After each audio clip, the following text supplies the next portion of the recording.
Hi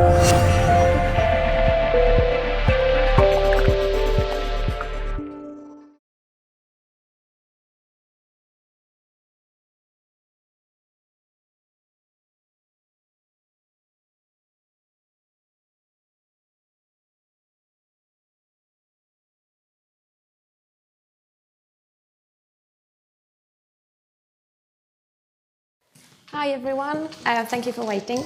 So I'm Hana from Tecmark, as Rob said. I look after the content and digital PR team. And today I'd like to talk to you about basically what happens when whatever we've planned for our content campaign just doesn't work really well and we realise that it might be slightly shit. So how to adapt our content campaign for maximum results. So we all enjoy the planning, the organising, because content campaign is amazing, it's great, and it's hard work, but it's worth it because it's our little baby campaign, and we just watch it grow, and we just want to see the amazing results, whether it's likes, whether it's shares, whether it's links, whether it's coverage, conversion, sales, leads, whatever we're after, we just want those results to come to us. But sometimes it just doesn't happen, and the reaction we get from who we target is just big no. And the campaign just goes flat, and it's really frustrating. So today I'd like to talk about what we can do, and why some campaigns just don't deliver, and what little tips we can do to make sure that our original plan gets a little boost and we just get that sort of thing going. So little scenario, this is probably what happens. So you've got amazing idea, whether it's in a pub or whether you are having a big sort of idea session, whether it's wherever you get the idea, you just think that it's amazing and you just want your campaign to be that idea based on that thing. So you do your research, you make sure you do your budgeting, you do your timing, you get your sign-off, whether it's your management or client, you convince them that the campaign is absolutely amazing, and you are ready to get your wonderful idea to become a wonderful campaign. So you do all the things, you do copy, you do design, you do dev, you do what is the social media strategy, you do every single thing. Everything's ready, everything's there, everyone's prepared, so you launch.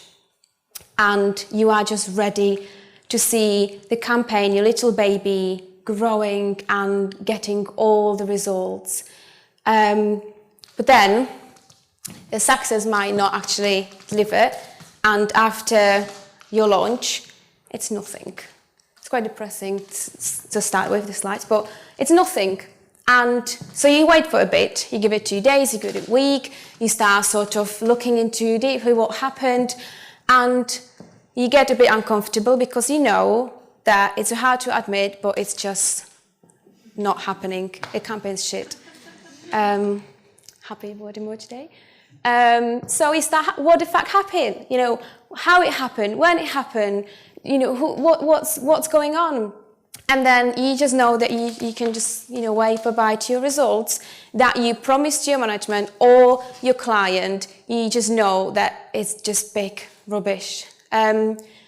So you start sort of looking for what happened. But thing is, what I want to, before we get to all the tactics that we can do, I'd like to have a look at the fact that it can happen at any time. So when you're getting the idea and you realize, you got your session and suddenly goes, that's shit, that's not gonna, it's bad idea. Thing is, you can go back and get your new idea. When you're doing research and realize that someone has done exactly the same campaign a month ago, again, you go back to your idea. You're doing your planning and you suddenly go, well, it's just way too much, way too expensive, it takes too much time, takes too much resource. Again, you go back to your idea. When you do your design or, you do all the creative, you go, let's tweak that, let's tweak this, what I'm talking about is the fact that you launch and then you realize that your content campaign is not going to deliver the results that you promised and you're expecting. That's when it gets really frustrating. because you can't fix much or basically anything. So when you realize your campaign's shit, you start questioning what happened, you start analyzing what happened, and you start looking for who's done such a thing. Thing is, with some campaigns, you still can slightly tweak or fix things after you launch, but that's only free option. And it's when, let's say that you're launching a barbecue campaign, and when the day you launch it, the weather forecast says that it's going to be pissing down for 3 weeks. Well, it's not really the weather on your side, but you can pause and relaunch. Or you are launching a campaign about the fact that UK public couples are not really having babies, it's not really about that, and the royal family announced that there's a third baby coming. So again, you look at that, everything, it's not really the best news, it's currently first going in the right direction to your campaign, or basically wrong. So you pause and you relaunch. The third one that you can still fix something is when the sign-off process is a bit slower. You might miss your deadline, you might get a bit uncomfortable, but you can chase and launch. The problem is when you launch and there is no feedback, because if you're working really hard on your campaign and no one sees it, well, there's no point doing campaign. Because if the journalists are not interested, or publication owners or influencers, bloggers, you're following on social media, or if you do paid, everyone on social media is not interested, or consumers, no one, it's just no feedback. That's when it gets really, really hard and uncomfortable. There are a few options that you can actually do. You can change your identity, you can hide for a few weeks or maybe a year, and you can have a plan B. I wouldn't recommend the 2 points, but plan B might be the way to go forward. So, plan B, as silly as it sounds, it should always, always be there. Whenever you're doing a campaign and you're planning your campaign, you should always look at certain points and tactics to make sure that they are running alongside your campaign. Because if anything happens, you can always support your original plan with those small, maybe teeny tiny, but maybe very effective tactics. So what plan B tactics are there? For example, well, mainly, all these tactics I'm going to talk about have to be low risk because you've risked a lot with your original campaign. They have to be low budget because you spent a lot with your original campaign. And they have to basically guarantee the success because your plan A campaign is not successful at the moment. So, if we have a look at, for example, data-driven content campaign. So, if you, let's say, invest a lot in your data, and what usually happens, the scenario is that you get your data, £2,000, £3,000, you write a really strong press release on the back of that, you do, you do landing pages with all the content, where you're featuring on your data, you do some visuals, let's say infographic, and you send it out. There's no feedback. Well, first thing is you should never use all your data in one press release. Because if you got so much data and you invested so much, why would you not do 5 to 10 releases with the main data and then the region data and then, what do women and men have the same opinion? And what about age groups, 18 to 24? And, do they think the same as 50 plus or 60 plus? Have you got parents in your data? Do they think the same? So suddenly what you're creating is conversation and opinions of data that you've got.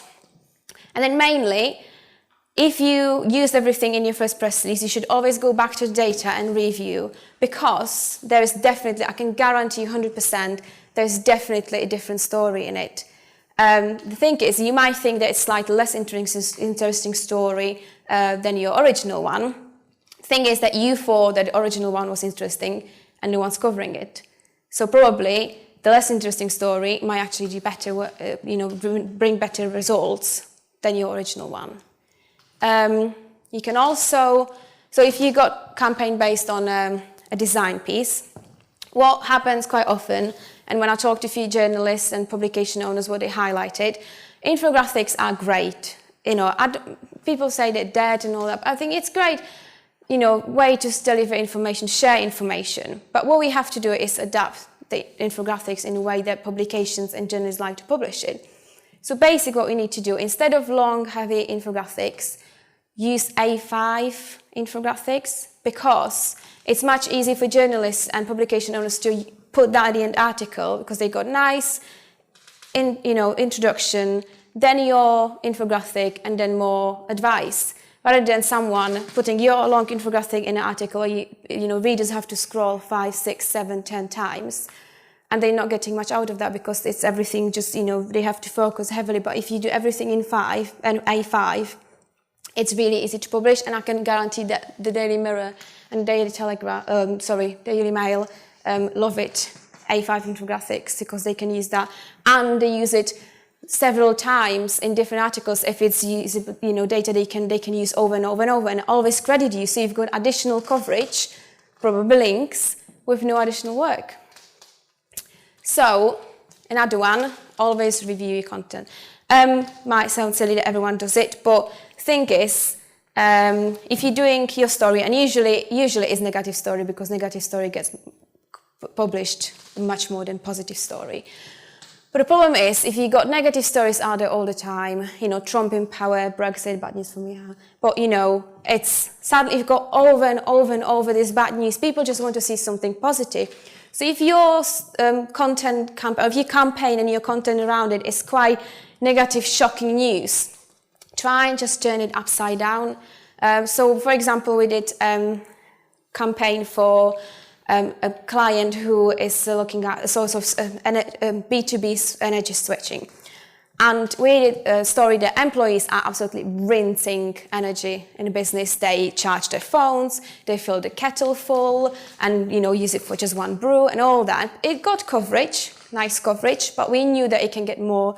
And that was 70% of the UK employees. So what we did, we turned it upside down and said that 30% of UK employees are helping massively businesses to save money on energy. And that just went flying, because it was a positive story about the fact that people are looking after their workplace, whether it's startup, small business or huge business, they do care. And it was in a time where, lots of bad news were happening. So people loved, and it was great readership. It was great, people coming on the side, looking at additional content on the landing pages. It just went really well, just because we turned the story upside down. It went from negative to a positive angle. Press release that no one wants is an awful one. What we usually do, and that happens quite often, to be honest, I'm not going to lie, you write a great press release, you absolutely love it, you send it out, and calling journalists or tweeting journalists, and it's just nothing. It's just no feedback, and you have no idea why, because you believe in that story and you know that it's a great story. So what we usually do is chop this press release and create lots of feature articles. What that means is, so for example, we had a great story about solo travelers. It was really informative and quite high quality press release, but it got 5 pieces of coverage, that was it. And we knew that we needed another 15 to make it proper, just make it work. So you have to write, 15 features, but what you can do is start going with advice and how, solo travelers, so how to pack if you're traveling solo, the best destinations for solo travelers, and you go on and on and on and on. But what you do is take a piece of information with the statistic into the feature. So you are actually helping the data to work, and your client is happy because the data that you paid for is getting out there. It does mean that one feature equals one link, because you can't sell feature in, you can't do multiple selling, you can't do wide distribution, because it's just it's just one piece for one link. But if you've got shit press release, you've got 0 links. What we've done, for example, for our client, again, is we did multi-generation holiday, nice press release, nice coverage, nothing impressive. So we contacted journalists from Maricare and said, we've got some great thing about multi-generation, and we give you tips how to stay sane if you're traveling with your family, whole family. What they did, they loved it, got psychologists on board, our client, and a third company to make sure that it's all balanced. And there it was, absolutely amazing piece that the press release would never deliver. So, some quick Plan B tips. One I really like is these tips are, either while you're running your content campaign, while you're planning your content campaign, or after you launched. It's getting in touch with your contacts, whether it's picking up phone or emailing or tweeting. Just get out there and ask them talk to them about your campaign, tell them what topic you're covering, and ask them what question they are after, what specifically they would like to know, and you're going to find out and give them that information. And probably if they tell you that they want something, there is a very high percentage, it's a very high chance that other journalists want to know. So what you can do, you can promise this person that their question will get asked, you will deliver the data, they will have it exclusive. However, after that, you're going to carry on selling. So as simple as using Google Consumer Survey, which is one question. It's not £1,000, it's about £100. You get 1,500 people, you get the gender, location, you get all that. Thing is, it's really you have to nail the question. You have to ask the question in the correct way, and you can either give people options to choose from, or you can leave an open question. But the thing is, if the journalist gives you that question, it's probably a good question and it's very well written. Total surveys are great as well. It is a bit more questions, about 5 questions for £800, but it's a smaller budget. We're not talking about thousands that you spend in your original research. And at the end of that, you've got exactly what the journalist was after. You give it to them, you get nice coverage, and you carry on selling. And again, you're supporting your campaign, you're getting more and more coverage, and making sure that people know about the campaign. With the Google Consumer Survey, it's great, because it's 24 hours turnaround, so you can just that quickly just have everything done, and right question, right stats, right coverage. For example, just give an example to it, we run a pancake campaign for our retail client, and it was very product-based, lots of products out there for, well, it needs just a little bit, something extra, just that little, sparkle in it. So we contacted a journalist and we asked them what they're really after when it comes to Pancake Day. And I was quite shocked, because they just said, really, they are after what's the favourite topic. That was it. They just wanted to know what people like on their pancakes. So I was like, all right. So we asked, surprise, surprise, it was lemon and sugar. But they did a really nice cheeky link in there, coverage about us, and it cost, and this actual piece, this press release that we send out, based on the question that the journalist asked, got 10 pieces of coverage. It cost us £100. Another one, if you don't have data, so if you don't buy external data, and if you don't have internal data, if you're not a fan of one question survey, if you don't want to do that, you still can go out there and use public data. Thing is, you have to always make sure that public data is relevant to your campaign. So, and on the back of that, you can create more and more stories. The thing is, with public data, there might be an issue that you think, you're not going to get 2017 data, but even if it's 2015, it's the latest available data, which is very important. The fact that it's latest available, linked to your campaign, nicely visualized, nicely written about, and suddenly you've got story out there. What you can use is Office for National Statistics. That's a really good one, but like I said, it's not going to have a 2017 data. You've got also data.gov.uk, but it's very similar as Office of National Statistics. Then that's all public data. Then you've got freedom of information. That can get tricky just because it's institution and their priority won't be sending you the data. So it can take some time.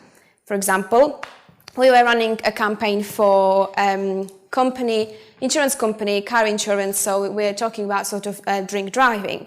So we contacted Greater Manchester Police and asked them for the drink driving convictions list for the past year. We did get all convictions happen in Greater Manchester for the past 5 years, but it took 6 months.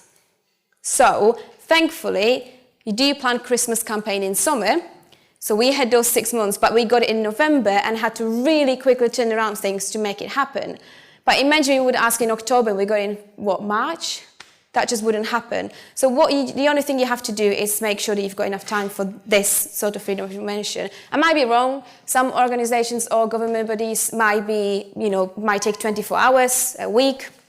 But Greater Manchester Police takes 6 months. But it was great. It was amazing data. It was so much in it. We used so much of that content, and it went really, really well.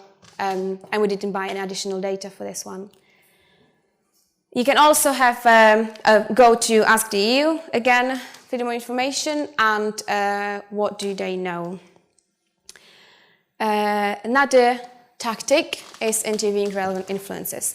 And now I know that everyone will say that you need budget to talk to do something with bloggers and influencers, because in full honesty, and it's fair, it's very fair, they ask for it because they work on their sites, really, really hard for really long time. They've achieved something, and suddenly someone comes in and go, feature my press release for free, please. So that's not going to happen. But if you got a good relationship, which if you work with bloggers and influencers you do have, you can go out there and ask them to help you with research. So again, example, what we've done, we talked to 33 bloggers. Quick note, recent, really geeky, cool research, but it actually is much better if you use odd numbers in your top tips and top destinations. So instead of 10, 15, actually 11, 17, these odd numbers work much better with journalists and publications, and they're much more likely to cover something with odd number. So we interviewed 33 bloggers, and we asked them about travel bloggers, so it was travel client, and we asked them about their favorite destination, travel blogger who traveled everywhere. What's the one destination they would go this summer, and how many times they traveled. They actually, all of them together, traveled the world 6 times, if you put the numbers. And it was great information. And the budget we had for that was basically nothing, because we were already running some campaign. So we just spent a day of one of our amazing executive, Rich, spent a day talking to bloggers, getting all the answers, and then we put a press release together and get lovely coverage of people saying this is exactly what the bucket list destination is for bloggers, with a cheeky link. And this got about 6-7 pieces of coverage, which is not a huge number, but for the fact that you spent a day talking to bloggers and you didn't buy any data and you didn't do any huge, spending on it, it's amazing. So, surprise, surprise. It's always about good relationships, whether it's bloggers, whether it's social media influencers, whether it's journalists, publication owners, anyone you're working with. You just need to make sure you don't use them once and throw them in a bin. It's just making, little Christmas chocolate out there, a birthday, if they got their birthday, if you know what their birthday are, send them something nice. Just being kind, and then you get nice help from them as well when you're just looking after the relationship. Another one, creating a quiz while you're working on your campaign. Now you can create your quiz if you got the resource in house and do actually really nicely designed, working, owned by you on your side or your client side, sending people in there, collecting data, and once you hit 500. 500 is enough. You get data and you can create yet another story. There's also a really nice tool. So that was one that we did. That was really nice to build all that stuff. There's a Quizzer, which is a free tool. It does have little branding on a bottom when you publish that on your site, but it gives you all the data. You've got access. We actually did who's Bridezilla. So we're just collecting the data now. Who's crazy bright and who's actually very kind to their guests. So that's going to be a story out there hopefully in a month. And my very, very favorite one is watching out for journalist requests. So I know that within, whether it's digital PR or outreach team or content promotion team, whatever you call it, there is always, when it comes to journalists, there's always love-hate relationship. You're annoying them because you're calling them every morning and emailing them lots of press releases and contacting them and all that. But they need you because you've got sometimes really, hopefully all the time, great stories. But thing is, sometimes they don't have time to email you or pick up the phone and asking you for help. So they use certain platforms to ask questions, to get help from experts and PRs and, press people and all that. There are 3 that are my personal favorite. First is Hana, which is Help a Reporter. It is a bit American, but UK-based journalists also use it. And it's as simple as you go on a site, you log in, you ask for emails in your inbox, and every morning, afternoon and evening, you get about 30 requests from journalists. You can pick and choose. You choose which one you're going to respond to. You can pitch your campaign, pitch your client, pitch yourself, your data, your advice. And for example, actually for Tecmark, we got into BBC thanks to this because they were asking about April Fool's tips, what you do in the office. So we just went, well, we would do this. Great interview on a BBC site, done. So that works very well, actually. Another one is journalism.co.uk. That's UK-based, of course. The difference between Hana and journalism.co.uk is that you, again, log in for free, you create your profile for free, and you just pick the industries that you'd like journalists to contact you from. So it's, travel or hospitality or legal or B2B. You just pick, and then, again, you get just in your email all information about all the requests that day. Then the third one is Twitter, which is just hashtag journal request. That's flying, that's every second request after request after, and you need to be really quick. But if you monitor it, and if you make sure that you're looking after it, you get some amazing requests, and we get about 5 to 10 pieces of coverage a month based on responding to journalists on journal request. So as an example, last year, a journalist, really lovely journalist, she was in Express, I think she's now in a Now magazine, asked for how to upgrade your flight. So we've got a few travel clients, so we got in touch. Not that many people got in touch, they completely ignored that. And we just said we can help. And within an hour, we sent her tips, which were signed off by the client. And next day, we got really nice coverage, exclusive with Express, with a cheeky link back to our site. The thing is, once you help journalists, they'll remember that. So after this piece, actually, loads and lots of people, including British Airways, start sending out stories how to get your first class seat without paying for it. What Express did, they covered that, but when they covered that, they always said they were first one with our client, linking back to the page. So with no additional work, we've got more and more coverage on the back of that, just because we helped and we were there to help. Great feeling. And one more there, which is, I think it's 2 more actually, but that one, I like this one. Case studies. I know it sounds simple, but if you actually have a great story, so let's say you're doing money saving campaign, all about money saving, which is tips or how much people save, you're doing research, all that. And it's out there, but the thing is, if you give it a personal, sort of, true story, real life story of someone who is, let's say, struggling to save money, you've got great income, but they're just really rubbish with money saving. So you've got all these stories, so you can collect them on, again, Twitter, PR request, and you need probably maybe a Laugh to Shop voucher for £50 to give them, so, to say thank you for your help. So, and you get great stories, and I can guarantee that, for example, Closer magazine in the money section, they always look for any money-related case studies. So if you've got money-related campaign, find a case study, contact Closer magazine, I can guarantee the coverage there. And they also send really nice beauty products to those people who talk to them for the case studies. So it works very well. And last one, I think, external expert, getting them on board. So I know, some journalists say they hate external experts when you add them to your campaign, but I think it's just keeping in mind that it's not all of them, and if you've got a list of them who don't like it, you've got a list of them who really love it.